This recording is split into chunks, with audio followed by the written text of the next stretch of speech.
안녕하세요. 저는 딸을 둘씩 두고 있는 아빠입니다. 지난 주말 날이 너무 좋아서 딸들이랑 손녀들이랑 소풍을 다녀왔어요.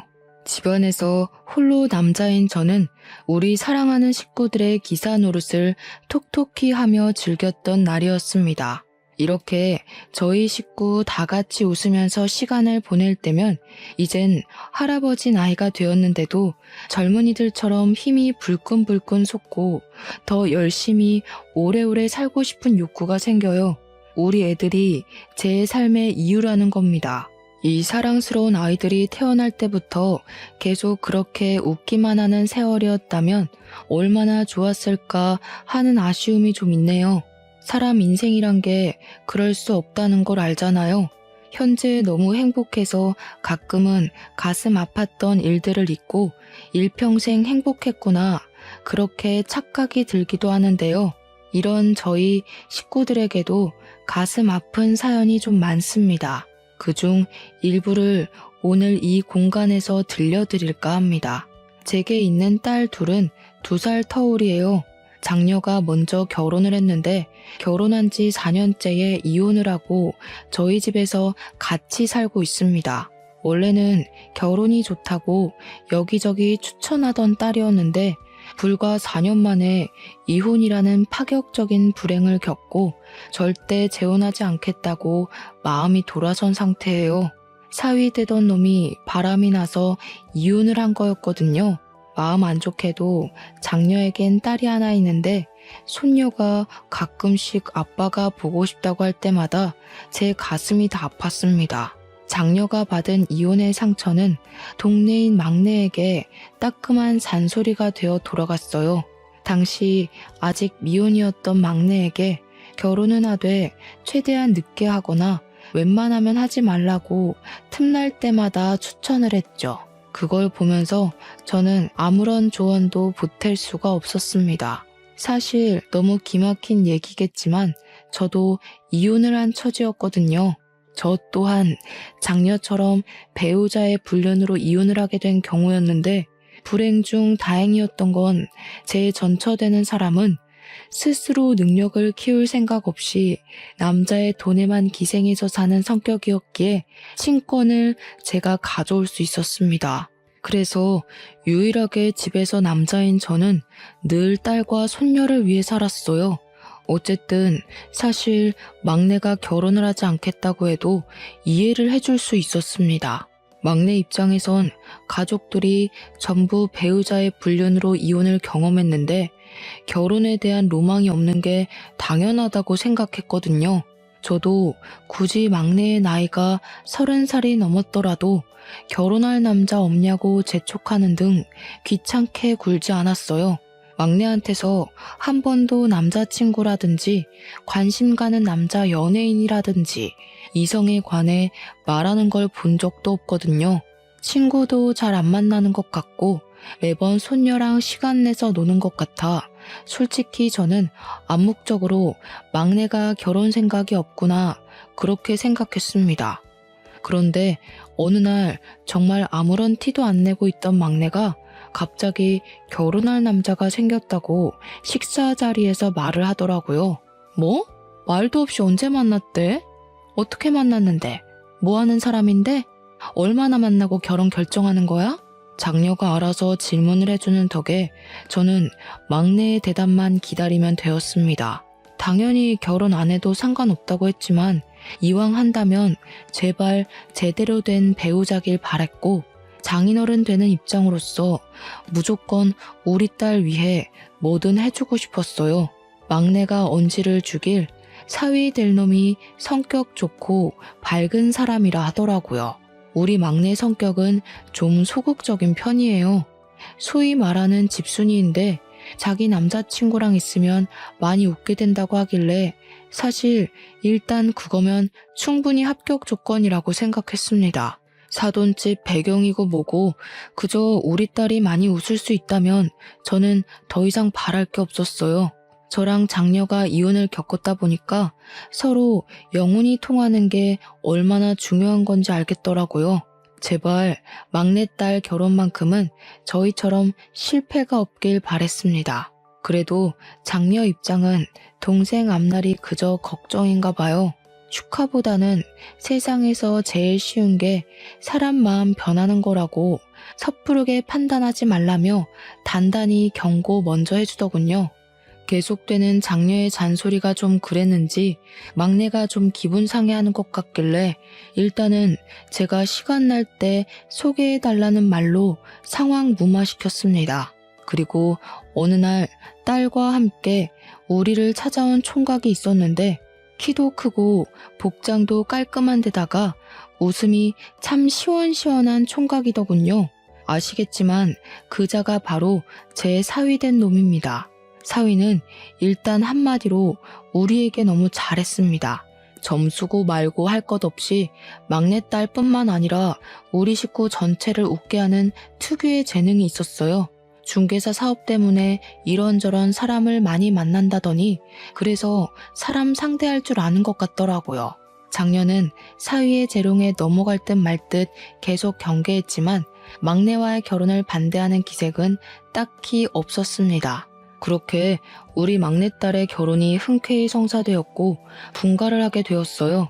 집에서 한 사람 겨우 없어졌을 뿐인데 꽤나 허전했습니다. 그래도 딸이 잘 살길 바래서 저는 여태 모아뒀던 목돈으로 예단비를 두둑하게 챙겨주었고 사위에게 고마운 마음과 우리 딸 잘 부탁한다는 의미로 차도 한 대 사주었어요. 막내는 사위랑 지내면서 성격이 많이 적극적으로 변해갔습니다. 원래 집에 전화를 잘 안 하는 무뚝뚝한 딸이었는데 결혼을 하고 나서는 거의 일주일에 3-4번 안부 전화를 하더군요. 그리고 어느 날 딸이 임신을 하게 되었다는 소식도 전화를 통해 듣게 되었어요. 너무 기뻐서 그 소식을 듣자마자 막내 얼굴을 보러 가려고 했습니다. 그런데 제 마음을 알아준 건지 그 주 주말에 사위랑 딸이 집을 찾아왔더라고요. 고생 많았네 공서방. 앞으로 바쁜 사람이 더 바빠지게 생겼구먼. 그래도 좋은 소식이 일찍 들려서 내가 얼마나 기쁜지 몰라. 아유, 제가 뭐 한 게 있나요? 앞으로 고생은 다 가은이가 할 텐데 걱정이에요. 저도 제 나름대로 최선은 다할 거지만 남편 역할 잘 못 해내면 어쩌나 그게 요즘 제일 큰 고민이기도 하고요. 장인어른이 좀 많이 알려주세요. 저희 부모님은 먼 지방에 계셔서 도움 청하기도 어렵네요. 당연하지. 앞으로 아빠라고 생각하고 얼마든지 나 찾아와도 돼. 어려워하지 말고 뭐든 필요하면 말만 하고. 사위는 그렇게 유난 떨며 집을 들른 후 별다른 연락이 잘 안 왔습니다. 자주 연락하던 막내도 연락이 뜸하길래 몸이 좀 안 좋은가 걱정이 되었어요. 저는 식당 일을 하고 있어서 가게를 비우기가 애매해 막내 집에 가볼 수가 없었는데 제가 종일 막내 걱정하고 있는 걸 장녀가 알아챈 건지 어느 날 막내 집에 한번 내다보고 오겠다고 하더라고요. 저는 장녀에게 너무 고마웠어요. 가는 김에 막내딸이 좋아하는 레드향 귤 좀 사가라고 돈도 쥐어줬습니다. 그렇게 막내 집을 다녀온 장녀가 잠깐 옷 갈아입는 사이 5살짜리 첫째 손녀가 혼자 막 종알종알 대었는데 제가 응? 뭐라고? 하면서 안아주니까 손녀가 하는 말이 제 심장을 쿵 떨어뜨렸습니다. 할아버지, 이모 우울증이래요. 근데 우울증이 뭐예요? 이모가 엄마 안아서 막 울었어요. 우울증이 오는 거예요? 우울증이라니 역시 우리 막내가 지금 많이 안 좋은 상태인 건가 싶었어요.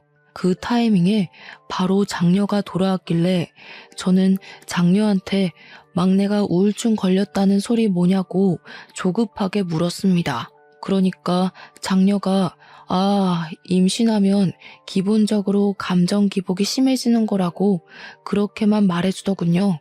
저더러 바람난 엄마가 자기들 가졌을 때 감정 들쑥날쑥 안 했냐고도 하대요.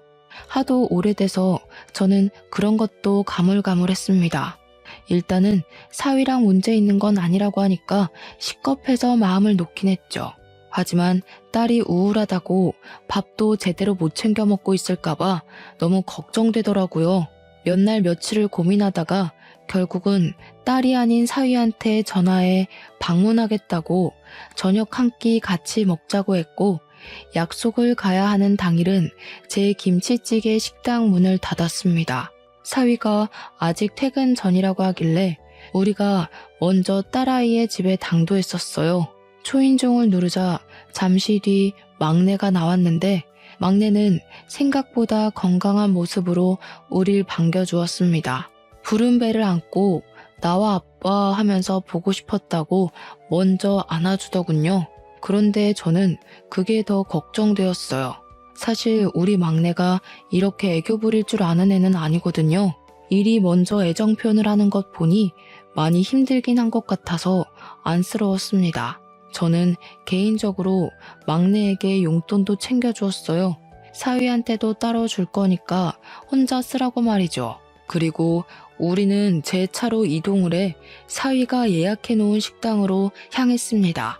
저는 차를 끌었기 때문에 반주는 못하고 장녀랑 사위만 술 한 잔씩 기울였죠. 맛있게 밥을 먹고 이제 둘을 집에 내려준 뒤 우리는 그만 돌아가려고 하는데, 막내만 차에서 내릴 뿐이고 사위는 안 내리더라고요. 그러면서 사위가 제게 부탁하는 어조를 보였는데요. 장인어른, 죄송하지만 제가 일이 있어서 그러는데 혹시 좀 태워다 주실 수 있나요? 여기서 10분밖에 안 걸리는 곳이거든요. 그래? 아니, 다 늦은 밤인데도 집 구하는 사람들이 있어? 웬만하면 내일로 잡지 그랬어, 피곤하게. 제가 돈 많이 버는 이유입니다. 아무래도 사업이 사업인지라 고객 시간에 맞추는 게 고수익 유지하는 비결이거든요. 젊을 때 돈 많이 벌어놔야 되지 않겠습니까? 그래야 가은이도 호강시켜줄 수 있고, 우리 딸과 훗날 태어날 손주를 위해서 일부러 밤낮으로 일을 뛴다는 사위가 기특해 보였습니다. 몸 생각 좀 했으면 좋겠다는 걱정은 뒷전으로 한 채 저는 사위를 태워주기로 했어요. 10분 거리인데 어중간하게 택시 타기도 그렇잖아요. 그래서 저희는 막내에게만 인사를 하고 그만 출발하려고 했습니다. 그런데 사위가 잠시만요 하더니 차에서 내려서 막내에게 포옹을 해주더라고요. 뭐라고 하는지는 안 들렸지만 둘이서 중얼중얼 뭐라고 대화를 하는 것 같더니 사위가 웃는 얼굴로 올라타면서 출발해달라고 했습니다. 딸한테 문단속 잘하고 무서우면 불 켜고 자도 된다고 했다네요. 사위가 이렇게 딸 걱정을 많이 해주고 있는데도 불구하고 딸에게 우울증이 찾아왔다는 건 임신이란 게 정말 힘든 일이기 때문이겠죠. 부디 고된 시간을 홀로 견뎌야 하는 제 딸이 우울증에 무너지지 않기만을 속으로 바라고 또 바랬네요. 저는 창문 밖으로 막내딸에게 인사하고 엑셀을 밟았어요. 딸이 집에 먼저 들어갔으면 했는데 백미러로 계속 확인을 해도 막내가 꼼짝도 안 하고 가만히 서 있기만 하더라고요. 제가 핸들을 꺾을 때까지도 딸은 그대로 있었고, 결국 딸이 귀가하는 건 보지 못한 채 도로를 빠져나왔습니다. 마음이 왠지 모르게 찝찝했어요. 사위도 늦게 귀가할 것 같던데 하루만 딸을 우리 집에서 재울까 그 생각도 잠깐 했습니다. 그렇게 10분 정도 갔을까 사위가 목적지를 가리키길래 내려달라고 하는 곳에 세웠어요. 그곳은 입주자가 굉장히 많을 것 같은 오피스텔 건물이었습니다. 감사합니다, 장인어른. 다음에는 제가 밥 사드릴게요. 앞으로도 가은이 걱정은 하지 마세요. 제가 잘 보필하고 있으니까요. 사위는 마지막까지 예쁜 말을 하고서 차 문을 열었습니다. 저는 사위 내리기 전에 얼른 용돈 봉투를 건넸어요. 그러니 사교성 좋은 사위가 술까지 들어가서 그런지 제게 고맙다고 진한 포옹을 해주더라고요. 자기가 나이 먹고 누구한테 용돈을 줘보기만 했지 받아보는 건 오랜만이라면서 말이죠. 어떻게 보면 우리 딸이랑 또래라서 제겐 아들과 마찬가지인데 그 소리를 들으니까 자식이 하나 더 생긴 것 같은 기분이 들었어요. 그날 사위에게 마음의 문이 조금 더 열리기도 했습니다. 그렇게 며칠 후 딸에게서 오랜만에 전화가 왔어요. 다들 자는 시간에 전화를 했더라고요.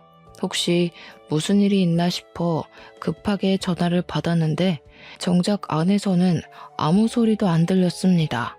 저는 몇 번이나 딸 이름을 더 불렀어요. 그러던 중 딸이 겨우 낸 것 같은 목소리로 뭐라고 중얼거리는 걸 들었습니다. 자리에 앉아 음량을 키우고 다시 제대로 들었는데 그 순간 살려달라고 우는 소리를 하는 딸의 음성이 들렸어요. 깜짝 놀란 저는 무슨 일이냐고 묻기도 전에 아빠가 바로 가겠다고 말한 뒤 사위에게 전화를 걸며 막내 집으로 향했습니다. 사위는 또 늦은 시간에 일이 있는지 전화를 넘기기만 해서 제가 그냥 119에 신고를 했어요. 119보다 제가 먼저 집에 도착했는데 정말 앞불싸였습니다. 초인종을 눌러도 딸이 나올 수 없다는 사실을 잊었어요. 급하게 사위한테 다시 전화를 했지만 이젠 사위 폰이 꺼져 있다는 기계 음성만 들렸습니다. 문을 두드릴 수도 없었어요.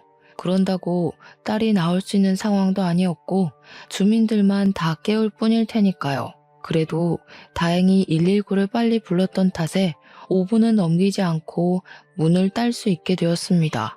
물론 그 5분마저 제겐 5시간 같은 느낌이었지만 말이에요. 소방관이 문을 따주자마자 제가 제일 먼저 안으로 들어갔습니다. 침대 아래로 쓰러져 있던 딸은 이미 의식 불명이었고 양수가 터져서 침대랑 옷이 다 젖어 있었습니다.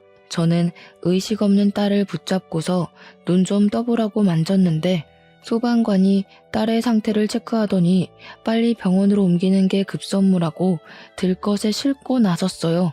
그렇게 병원에 내려서 저는 딸아이 한번 만져볼 틈도 없이 수술실로 보내야 했습니다.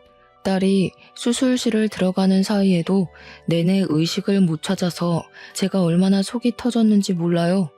너무 상황이 위급하니까 의사한테 무슨 일이 일어났다는 건지도 못 들었잖아요. 양수가 터져도 괜찮은 건지 우리 딸이 혹시 많이 위태로운 상황은 아닌지 그런 걸 전혀 알지를 못했으니 하염없이 기다리는 그 시간이 정말 지옥 같았습니다. 그저 수술이 무사히 끝나기만을 바라는 게 제가 할 수 있는 최선의 기도였어요. 다행히도 제 목숨이 달아나는 일은 일어나지 않았습니다. 개운한 얼굴로 나온 의료진들이 제게 딸과 손녀 목숨에는 지장이 없다고 말씀해 주셨어요. 대신 딸 뱃속에 있던 손녀는 조기 출산이라서 바로 인큐베이터 행이 되었다고 합니다. 일단은 둘 다 살아서 얼마나 하늘에 감사했는지 몰라요. 만약 딸이 잘못되었다면 저 정말 제 스스로 무슨 짓을 벌였을지 모릅니다. 저는 밤새 딸 옆을 지키면서 마음의 안정을 찾은 뒤 몇 번이나 더 사위한테 전화를 걸었습니다. 역시나 꺼진 폰이라고 하더군요. 사돈댁은 지방에 있는 사람들이라서 오기가 번거로우니 일부러 큰 사고가 생길 뻔했다고 연락은 안 했어요. 마침내 아침이 되고 제가 잠시 딸 옆에서 잠이 들었을 때 딸이 의식을 찾아서 저를 깨웠습니다. 저는 벌떡 일어나 딸의 상태를 살피면서 또 한 번 하늘에 감사하다고 연신 중얼거렸어요. 눈물은 마르지도 않는 건지 딸을 잃을 뻔했던 지난 새벽의 공포가 다시 상기되어 눈물이 주르륵 흘렀습니다. 그리고 그제야 드디어 사위한테서 전화가 왔어요. 저도 모르게 받자마자 성질을 내었습니다. 자네 대체 뭐하는 인간이야? 내 딸이 양수 터져서 다 죽어가고 있었는데 어디서 뭘 하고 있었던 거야? 또 일이었어? 그 일이 내 딸이랑 손주를 위해서 번다고 하지 않았어? 근데 이게 뭔가? 자네가 있었다면 더 빨리 병원에 올 수 있었을 거 아니야? 내 딸이 오죽했으면 나한테 전화를 했겠어. 네? 아니 저는 죄송합니다 장인어른. 정말 죄송합니다. 어디 병원입니까? 제가 지금 바로 갈게요. 사위는 죄송하다고 일이 바빠서 몰랐다고 변명하며 뒤늦게 허겁지겁 병원으로 달려왔습니다. 병원에 도착한 사위 꼬락서니는 밤새 일 때문에 바빴다는 사람치곤 너무 멀끔한 상태였어요. 그것조차 화가 나서 저는 사위 얼굴을 보자마자 귀싸대기를 날렸습니다. 제 딸이 죽을 뻔했다는 생각에 너무 아찔해서 그땐 정말 사위를 어떻게 해버리고 싶었거든요. 당시만 생각하면 아직도 심장이 벌렁벌렁하고 손 떨립니다. 사위는 그렇게 처맞고도 바로 제 앞에 무릎을 꿇고 또 한 번 사죄를 했습니다. 제가 한 대 더 때리려고 해도 그대로 맞을 각오를 하고 있더라고요. 그런 사위를 보면서 한편으로는 그저 열심히 일해서 자기 가족들 잘 먹고 잘 살게 하려고 했을 뿐일 텐데 사위가 무슨 잘못이 있을까 싶었어요. 그래서 2대까진 때리지 않았습니다. 사위는 일어나라는 제 말에 뒤늦게 일어서서 제 딸을 살폈어요. 딸에게도 손을 잡으며 사과를 청하더군요. 근데 딸도 사위에게 화가 단단히 난 건지 사과를 받아주지도 않고 고개를 돌려버렸습니다. 아마 딸이 그날은 일을 안 가면 안 되겠냐고 했었을 것 같은 감이 왔어요. 저는 화 좀 식힐 겸 잠시 화장실을 나갔다가 다시 병실로 돌아갔습니다. 그런데 가는 길에 자판기 쪽에 누구랑 통화하고 있는 사위를 목격했어요. 뭔가 곤란한 분위기 같아 보여서 혹시 일 때문에 그러는 건가, 내가 괜히 실수를 한 건가 싶어서 건물 귀퉁이에 몰래 숨어들었습니다. 그래서 오늘은 거기서 잘 거라고? 안 돼. 그럼 나 혼자 자란 말이야? 나 혼자 자는 거 무서워하는 거 알잖아. 알지. 근데 이번엔 어쩔 수가 없어. 이틀은 와이프 옆에 있어줘야 돼. 장인어른 화나셨다니까. 나 뺨까지 맞았다고. 어이없다. 양수 터진 게 뭐 유별난 일이라고. 우리 엄마도 나 낳기 전에 양수 터졌는데 멀쩡하게 살아있어. 그거 흔한 일이야. 이미 장인어른 눈 돌아서 내 변명 아무것도 안 통해. 이번만 봐줘. 네가 전화 받지 말라고 해서 이사달 난 거잖아. 서러워서 진짜. 거기 딸 낳았다고? 내가 아들 낳아줄 테니까 내 옆에는 태어날 때까지 있어줘야 돼. 알겠지? 명백히 사위 목소리였습니다. 사위는 우리 막내에게나 보여줬던 목소리로 아주 달큼하게 다른 여자랑 통화하고 있었어요. 믿을 수가 없었습니다. 그동안 우리 딸을 위해서 일하느라 등골 빠지고 있는 중인 줄 알았더니 다른 여자한테 눈 돌리느라 바빴던 거였어요. 화가 치밀어 한 발자국도 떼지 못했더니 통화를 마치고 오는 사위와 그대로 마주쳤습니다. 사위는 악소리를 지르며 혼자 나자빠지더군요. 그 꼴은 도둑이 제발 저려 쫄아있는 모습과 같았습니다.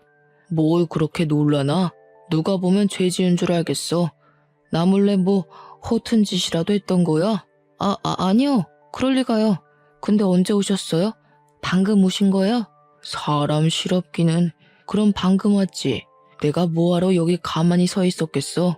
아까 때린 건 미안했네. 내가 너무 흥분해서 그랬던 거니까 자네가 이해해줘. 분명 충격적이고 놀랄 일이었지만 일단은 사위의 불륜을 당장 아는 체를 하면 안 될 것 같아 더 너털하게 웃어 보였습니다. 사위는 저를 경계하는 것 같다가도 제가 우리 딸 좀 잘 부탁한다고 손을 잡아주니 금방 본래 가면으로 돌아오더군요. 사위는 바로 우리 딸 곁을 지키러 자리를 뜨고 저는 그 가식적인 모습에 너무 열이 받아서 사위 나가자마자 표정 싹 바꾸고 어딘가로 전화를 걸었습니다. 과거에 제 이혼과 장녀 이혼 상담을 맡아줬던 변호사에게 연락했어요. 이혼 전문 변호사에게 이혼 사건으로 3번이나 의뢰를 하는 건 사실 정말 창피한 일이라고 생각을 하는데요. 덕분에 변호사란 귀한 인맥을 얻지 않았나 싶긴 하네요. 그 변호사도 변호사 되고 제가 첫 의뢰였다고 하더라고요. 제 이혼권을 담당했을 땐 생초짜였는데 장녀 이혼권에서는 제법 신입의 티를 벗었었고 이번에 막내건으로 연락했을 땐 아주 장성한 변호사 팀장으로 성장했더라고요. 어떻게 보면 참 아픈 인맥이지만 그래도 저와 장녀를 대차게 승소시켜준 변호사이기에 저와 잘 지내고 있는 사이였습니다. 아직도 그 변호사에게는 고마워서 제가 변호사님이 가게로 오면 음식을 공짜로 대접하기도 했죠. 우선 간단한 안부를 주고받은 다음 저는 바로 막내 사정의 사실을 알렸고 변호사는 제게 이것저것 조언을 해주었습니다. 저는 사위가 불륜이라는 것이 정확하게 드러나면 뒤도 안 돌아보고 당장 이혼시킬 생각이었어요. 변호사가 알려주길 2번이나 이혼 소송을 해보셔서 잘 아시겠지만 일단 무조건 증거를 많이 확보해야 한다고 하더군요. 그 뒤로 저는 식당을 장녀에게 맡기고 손녀가 어린이집을 간 시간만 자리를 비워서 사위를 미행했습니다. 사위랑 막내 사는 신혼집은 1층이 부동산 사무실이고 2층이 자가인 집인데요. 사위는 출근을 1층으로 해서 서류를 진행했고 미팅이 있으면 외출하는 듯 했는데 외출이 절반 이상이었어요. 그래서 사실상 사위의 공간을 침범하는 데는 어렵지 않았습니다.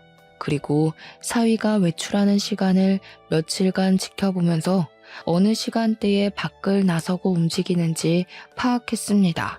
우선 막내딸에게 먼저 찾아갔는데 막내는 자기 딸을 재운 후 겨우 잠들어 있었습니다. 그리고 저는 막내에게 제가 알고 있는 사실들을 솔직하게 물어봤어요. 그렇잖아도 위태롭던 막내딸은 제가 묻자마자 얼굴이 일그러지며 눈물을 터뜨리더군요. 이놈 새끼가 이런 쓰레기짓 하고 다녔는데 왜 말 안 했어? 아빠한테 진작 말했어야지. 아빠는 네가 이렇게 힘들게 지내는 줄도 모르고 밑 빠진 독에 물이나 붓고 있었으니 가족이 있는데 왜 이걸 너 혼자 참고 있었어? 남편이 이거 고자질하면 친정까지 손봐줄 거라고 협박하잖아. 남편 돈 많은 거 알지? 그러다 나 때문에 아빠 식당 손해가면 어떡해? 우리 딸도 지켜야 되고 내가 할 수 있는 게 없었어. 보니까 막내는 사위에게 협박당하면서 불륜을 강제로 숨겨주고 있었던 듯 했습니다. 너무 속상했어요. 이혼을 해본 사람 입장으로서 막내의 마음을 이해하지만 제가 충분히 힘이 되어 줄 수 있는데 막내가 오히려 저를 걱정해 줬더라고요. 좀 더 벌이가 괜찮아서 시위 같은 놈 쉽게 짓누를 수 있는 힘이 있었다면 막내가 저에게 과감히 기대었을까 문득 제 신세를 후회하기도 했습니다. 그렇다고 돈으로만 그 썩을 놈을 해결할 수 있는 건 아니잖아요. 돈이 있었다면 빙빙 둘러가지 않고 손쉽게 처리할 수 있었겠지만 빙빙 둘러가야 하는 만큼 더 고통스럽게 망하게 하겠다고 결심을 했어요. 저는 막내에게 사위랑 대화할 때마다 녹음하라고 그럼 내가 다 알아서 해주겠다고 일러뒀죠. 불쌍한 우리 막내딸, 저한테 잘 사는 모습 보여주려고 했는데 그저 미안하다고 울기만 하더군요. 좀 소극적이고 무뚝뚝하더라도 나쁜 소리 한번 안 해보고 산 착한 딸인데 그런 내 딸에게 이런 고충을 겪게 한 사위를 절대 용서하는 일은 없어야겠다고 다시 한번 마음을 다잡았습니다. 그 상놈 새끼 때문에 내 딸이 매일 눈물 흘렸을 걸 생각하니 저는 참고 참았던 부하가 치밀어 올라 눈에 뵈는 게 없어졌어요. 저는 딸에게 1층까지 딸 수 있는 마스터키를 받아서 내려갔고 사위가 오기 전에 사무실을 열고 들어갔습니다. 단 한 번도 도둑놈처럼 자물쇠를 따고 누군가의 공간을 침입한 적이 없었는데 이 세상이 더러운 놈에게는 더러운 방법으로 접근해줘야만 속 시원하다고 하는 것 같더라고요.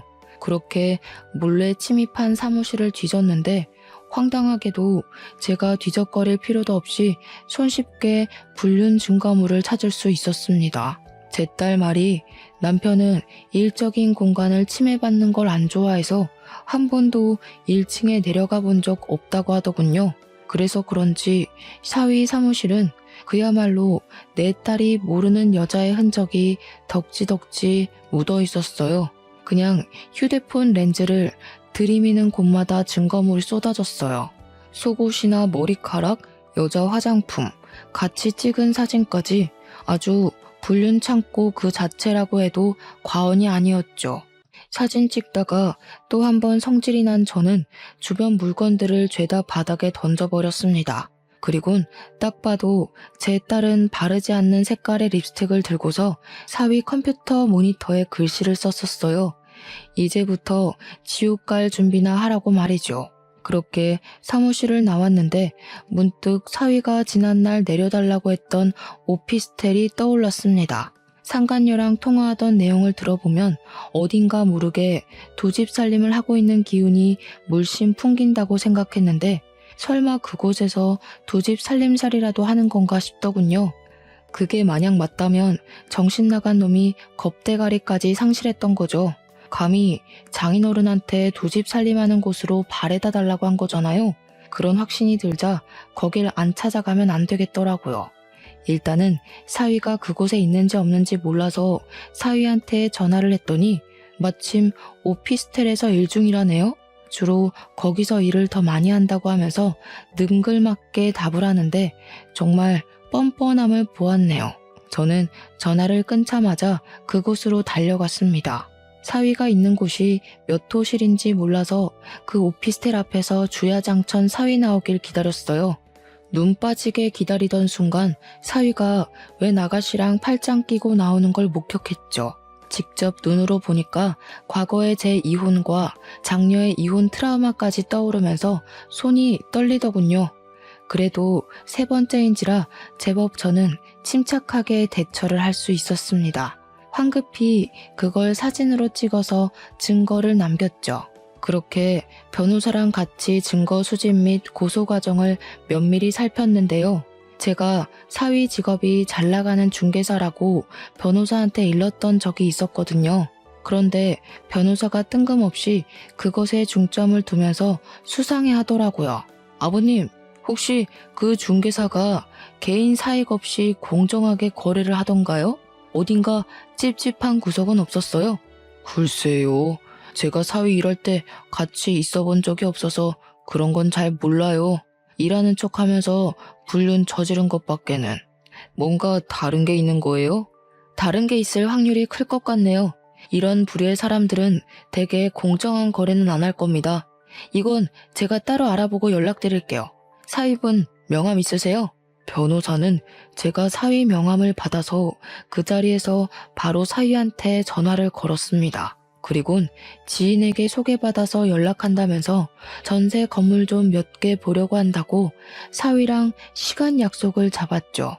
며칠 후 변호사는 직접 발로 뛰어 사위를 만났고 같이 건물을 돌았다고 하더군요. 전세계약 고객이 오랜만에 들어온 건지 사위는 특유 재능 있는 말발로 변호사를 데리고 다니며 건물들을 소개했고 그런 사위에게 변호사는 자신의 직업을 숨기고 그저 취준생이라고만 했다 합니다. 취준생이라는 말에 사위는 더 거만해졌다고 하더군요. 변호사에게 소위 깡통 전세인 건물들만 소개를 하면서 언변으로 변호사의 눈을 속이려 들었다네요. 누가 봐도 여기다 전세금을 내고 계약을 하면 돈을 돌려받지 못할 게 뻔한데도 마치 대단한 건물인 척, 없어서 계약 못하는 건물인 척 변호사한테 사기를 치며 거래를 시도했다고 합니다. 그때 임대인도 같이 있었는데 사위랑 같이 손잡고 뻔뻔하게 변호사를 사기 행위를 했대요. 모든 걸 녹음하고 있던 변호사는 그걸 토대로 다시 사무실에 돌아와 사기죄 또는 사기 방조죄 등 형사 처분까지 준비를 했습니다. 변호사는 이 증거들을 토대로 사위를 구속시키고 중개사 자격을 박탈시킬 수 있는 전세 사기로 고소를 할 예정이래요. 그리고 이 와중에 하늘이 저희를 돕는 건지 전세 사기로 좀 더 확실한 증거물을 찾던 중 황당하게도 사위가 과거에 전세 사기로 한번 신고당했던 적이 있다는 것도 발견을 했습니다. 그때는 합의가 이루어졌는지 피해 금원을 피해자에게 돌려주면서 상황이 크게 안 커진 듯 보였어요. 이미 신고를 당했음에도 똑같은 짓을 또 하다니 사위를 너무 믿었던 지난날의 과오가 너무 후회가 되었어요. 당연히 저는 사위와 합의를 볼 생각이 없었습니다. 변호사도 이런 상습적인 놈에게는 합의로 넘어가주면 안 된다면서 분명 신고당한 것 말고도 여러 번 사기를 저질렀는데 안 걸리고 있는 놈일 거라고 추측하더군요.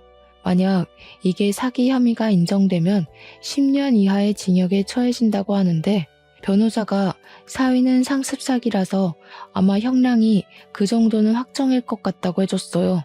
역시 전문가의 눈과 손은 달라서 감탄했습니다. 저는 사위의 밥줄까지 끊을 수 있는 방법이 생기자 마치 속이 뻥 뚫린 것처럼 벌써 후련했어요. 이렇게 모든 준비를 끝내놓고 며칠 후 딸에게 전화를 했습니다. 딸도 제게 그간 사위랑 했었던 대화를 착실하게 녹취해서 저한테 보내주었어요. 녹취 속의 사위는 제 앞에서 보이던 목소리와는 확연히 달랐고 딸을 모욕하는 말과 상간녀를 두둔하는 발언을 거침없이 행하고 있었습니다. 제가 없는 그 잠깐 사이에 딸에게 이런 파렴치한 짓을 더 저질렀다는 것에 정말 정신을 놓고 싶더군요. 하지만 저는 사위를 더 괴롭게 만들 준비를 충분히 하였고 그것들은 100% 승소가 가능한 소송들이었으니 위안을 받았어요. 또 변호사가 제 딸이 사위한테 받은 정신적 손해도 배상 청구가 가능하다고 했어요. 사위의 꼼꼼하지 못한 부정행위들 덕분에 다행히 위자료는 자꾸만 치솟았습니다. 그렇게 저는 사위를 찾아갔는데 갈 때는 변호사와 경찰까지 대동해서 찾아갔어요. 사위가 또 오피스텔에 있다고 했습니다. 사실 그 앞에 가서 경찰들이 잠복을 하고 있었거든요. 저는 사위에게 줄 것이 있다고 잠깐 내려오라 했습니다.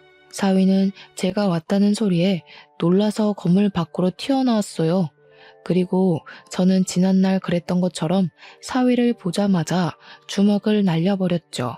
진작에 사기꾼 새끼라는 걸 알아봤어야 하는 건데 내 딸이 좋다고 해서 그저 합격이라 봐줬건만. 앞으로 깜빵에서 10년 썩을 준비나 해라. 어떻게 할 짓이 없어서 짐승만도 못한 짓들만 골라서 하며 살았냐? 무슨 소리를 하시는 거예요? 일하느라 바쁜 사람 불러놓고 다짜고짜 폭력이라뇨? 장인어른이면 이렇게 아무 때나 사위 불러다가 주먹질로 패도 되는 겁니까? 제가 자꾸 참아주니까 호구로 보이세요. 한 번만 더 이러시면 저도 더는 장인어른이라고 안 봐줄 거예요. 일하느라 바쁘다고? 뻔뻔하게 장인어른한테까지 사기칠 만큼 간땡이가 부어 있었던 거냐? 얼마나 사기를 자주 쳤으면 이렇게 뻔뻔할 수가 있어. 네가 그동안 내 딸이랑 나한테 무슨 짓을 했는지 다 알고 왔어. 전세 사기도 쳤던 놈이라며? 앞으로 너한테 돈 잃을 피해자들처럼 너도 돈에 쪼들려 살아봐라. 서위는 제가 모든 사실을 다 알고 있는 것에 상당히 충격을 먹은 듯한 얼굴이었습니다. 자기가 나름 숨겼던 전세 사기 언급까지 나오니 제가 자신의 불륜 일까지 알고 있는 걸 눈치챈 것 같더라고요. 머리를 잘 굴리니까 눈치는 또 얼마나 빠르던지. 그래서 더는 변명하면 안 되겠다 싶었는지 바로 무릎을 꿇대요. 지나가는 사람들은 더 이상 신경 쓰지 않고 제게 싹싹 두 손을 빌기 시작했습니다. 장인어른이 뭘 알고 계시든 제가 다 잘못했습니다. 제발 신고만 하지 말아주세요. 저 가은이 남편이잖아요. 제가 지금 하고 있는 실수 다 알아서 정리할게요. 앞으로 제 돈으로 가은이랑 장인어른께 더 잘할게요. 저 여기까지 오느라 진짜 힘들었어요. 다른 사람 돈 뜯어가면서 올라간 자리면서 뭘 그렇게 대단한 위치에 있는 것처럼 떵떵거리나? 원래 그렇게 쉽게 얻은 위치는 쉽게 나락으로 가는 거야. 망할 거면 혼자 망해야지 어디 내 딸 인생까지 망치려고 봐달라고 해? 나는 절대 합의 봐줄 생각도 없으니까 괜히 소란 피우지 말고 경찰서 가자. 저는 그제야 잠복해 있던 경찰들을 불렀고 사위를 체포를 부탁했습니다. 사위는 경찰을 발견하자마자 빠릿빠릿하게 잔머리를 또 굴리더니 이미 자신의 회유가 소용없는 짓거리였다는 걸 안 것 같았어요. 갑자기 벌떡 일어나더니 도망을 치더라고요. 그래서 대낮에 느닷없이 경찰이랑 추격전 발생했습니다. 저는 이대로 사위를 놓칠까봐 전전긍긍하며 지켜봤어요. 제가 조금만 더 젊었더라면 당장 쫓아갔을 텐데 그게 아쉬웠습니다. 직진 방향으로 무작정 달리던 사위는 자꾸 뒤를 돌아보며 경찰을 살폈는데요. 마지막 지푸라기라도 잡는 심정으로 달리더라고요. 그런데 사위가 너무 뒤만 신경 썼던 탓인지 미처 앞에 도로가 있다는 걸 확인하지 못했고 그대로 빨간불 신호에 뛰어들었어요. 그만 달려오던 세단에 부딪혀서 사고가 생겨버렸습니다. 너무 놀란 저는 사위가 쓰러진 곳으로 달려갔어요. 사고 현장은 입을 틀어막아야 할 정도로 처참했습니다. 사위는 사고 지점에서 7m 날아간 곳에 추락을 했고 사위 때문에 교통 상황은 순식간에 아수라장이 되었어요. 급 정지로 인한 사고 차량도 군데군데 발생했습니다. 심각해진 상황에 경찰은 119를 불러 사위 먼저 수습을 했고 뒤늦은 사고들 때문에 인력 지원에 나섰죠. 저는 사위와 같이 구급차에 실려와 병원으로 향했습니다. 사위는 급히 수술실로 이송이 되었으나 안타깝게도 뇌사에 빠지고 말았어요. 이 사실을 사돈댁에 전화해서 알릴 때 저는 사위가 우리 딸에게 무슨 짓을 했고 어떤 상황에서 일이 이렇게 되었는지 설명을 덧붙여서 전달했어요. 그랬더니 그 부모의 그 자식이라고 그동안 몰랐던 안사돈의 인품이 바로 드러나더라고요. 젊은 애들이 일을 하다 보면 지쳐서 딴 곳에 눈 돌릴 수 있는 거죠. 지금 그깟 불륜이 뭐라고 내 아들을 그렇게 만들었다는 거예요? 그리고 사기는 이미 지나간 일이라고요. 어떻게 장인어른이랑 사람이 사위를 그런 식으로 매장시킬 수가 있어요? 저야말로 분통이 나네요. 하마터면 양수 터져서 죽을 뻔한 내 딸 두고 딴 년이랑 바람이나 피고 있던 놈을 어느 장인이 가만두겠습니까? 그 자식 어떻게든 깜빵에 잡아 쳐넣으려고 했는데 저렇게 아무런 죗값도 못 치르고 병상에 누워있으니 저야말로 속이 터진다고요. 그래서 죽었어요? 며느라기가 죽었냐고요. 내 아들 평생 불구 만들어 놓고 사돈은 죗값 피해갈 수 있을 거라 생각해요? 내가 당신 살인자로 고소할 거야. 저를 고소할 돈이나 있을지 모르겠네요. 지금 그댁 아드님께서 저희한테 저질러 놓은 죄가 너무 많아요. 그거 위자료 다 배상하시려면 아드님 재산으로도 벅찰 텐데요. 잘 생각하세요. 어차피 패소하게 될 텐데 왜 굳이 돈을 써서 고소를 해요? 앞으로 아들 병원비만으로도 돈 나갈 일 엄청 많을 거잖아요. 내가 당신들 절대 그냥 안 둘 거야. 내 아들 저렇게 만든 거 반드시 갚아줄 테니까. 평생 불안해하면서 살 준비나 해. 이거 녹음됐어요. 저희 주변에 얼쩡거리면 끈금지 신고까지 할 겁니다. 그쪽 아드님 짓거리는 꼭 깜빵에 넣고 싶을 만큼 화가 났는데 그래도 식물인간으로 살아야 되는 걸 대가라고 보고 인심 써줄게요. 평생 귀한 아들 뒤치다꺼리하면서 늙어 죽길 바래요. 저는 그대로 시끄럽게 쫑알대는 사돈과 전화를 끊고 이혼소송 진행했습니다. 예정대로 신고까지 했지만 안타깝게도 사위 상태 때문에 구속은 불가했어요. 대신 2천만 원 벌금형으로 판결이 내려졌죠.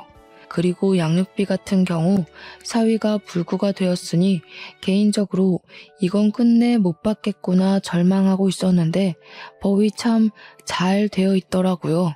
아이의 친부인 이상 양육에 대해서는 당연히 책임져야 할 권한이라고 판결이 내려져서 사위가 식물인간 사정이라 할지라도 양육비는 지급해야 된다고 하는 거 있죠. 완벽히 저희의 손을 다 들어준 법원에 사돈댁은 울고 저는 한숨 놓을 수 있었습니다. 사위가 이 사실을 알지는 모르겠지만 개망나니 짓을 했으니 내가 벌을 받는구나 라는 걸 느끼고 평생 후회하길 바랄 뿐이네요. 그렇게 제 착한 막내딸은 제 품으로 돌아오게 되었습니다. 그곳에서 시름시름 알아갈 때보단 건강도 많이 좋아졌어요. 밥도 잘 못 먹던 애가 이젠 제 식사까지 챙기면서 끼니를 거르지 않을 만큼 말이죠. 그리고 저희 집에 새 식구인 작은 손녀는 어느새 2살이 되었습니다. 우리 막내가 아기였을 때랑 똑같이 생긴 게 너무 신기해서 요즘은 작은 손녀 커가는 재미로 살고 있어요. 당연히 우리 큰 손녀는 이미 제게 둘도 없는 자식이나 마찬가지고요. 어쩌다 보니 저희 집에 여자 식구가 더 늘었는데 동네 주민분들이 식당에 와서 이런 모습을 보면 다들 저더러 혼자 남자라서 외롭겠다고 안쓰럽게 보더라고요. 전혀요. 제 곁에만 있으려고 하는 착한 두 딸과 할아버지만 찾는 손녀들 덕분에 오히려 하루하루가 행복으로 벅찬 중인걸요. 참, 그리고 위자료를 너무너무 두둑하게 받았잖아요. 그래서 이참에 저희 5 식구가 넓게 살 수 있을 만한 곳으로 이사를 가려고 딸들이 집을 알아보고 있어요. 자꾸 제게 편한 집으로 알아봐 주길래 나는 괜찮으니 너희가 좋은 집 구해라 그렇게 일러주는데도 제 말은 듣질 않네요. 하하, 행복하다는 뜻입니다. 앞으로도 더 이상 새 식구는 바라지 않으니 이렇게 우리끼리 웃으면서 살 수 있었으면 좋겠어요. 가족 모양이 꼭 사회가 지정한 모양대로만 가야 행복한 거 아니잖아요. 여러분들도 내 가족이 어떤 모양으로 어떻게 내 곁에 있든지 그냥 우리 가족의 형태를 사랑하면서 추억 만들어 가셨으면 좋겠습니다. 서로 사랑해주는 것만으로도 모자란 세월이란 말도 있잖아요. 제 사연은 여기까지입니다. 긴 글 들어주셔서 감사하고 늘 꽃길 걸으세요.